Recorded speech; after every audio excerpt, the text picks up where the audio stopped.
வெயில் காலம் ஆரம்பித்தாலே இதாங்க பெரிய பிரச்சனை. வெயில் காலம் ஆரம்பித்தாலே புறா குஞ்சுங்களுக்கெல்லாம் அம்மை போட ஆரம்பிச்சிடும். இது மாதிரி தான் நம்மளோட புறா குஞ்சுங்களுக்கெல்லாம் அம்மை போட ஆரம்பிச்சிருச்சு. ஒரு 15 புறா குஞ்சுங்களுக்காட்டும் இறந்து போச்சு.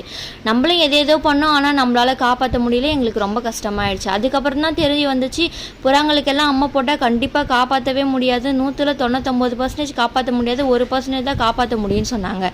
புறாங்களுக்கு அம்மை வராத அளவுக்கு தடுப்பு மருந்து இருக்குது அப்படின்னு சொன்னாங்க. அந்த தடுப்பூசி தான் நம்ம புறாங்களுக்கு போட போகிறோம். இந்த ஊசியோட பேர் பவுல் ஃபாக்ஸ் வேக்சின்.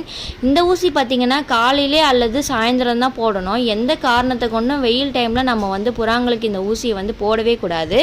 இந்த ஊசி பார்த்திங்கன்னா நம்ம இதை ஃப்ரிட்ஜில் தான் ஸ்டோர் பண்ணி வைக்கணும். அதே மாதிரி போட்டு முடிக்கிற வரலையுமே இந்த ஊசியை நம்ம ஒரு டப்பாவில் ஐஸ் கட்டி போட்டு அதில் தான் வச்சு ஸ்டோர் பண்ணி போட்டு முடிக்கணும். இந்த ஊசியை பார்த்திங்கன்னா புறாவோடைய ரெக்க பகுதியில் நம்ம இந்த ஊசியை இன்ஜெக்ட் பண்ணணும்.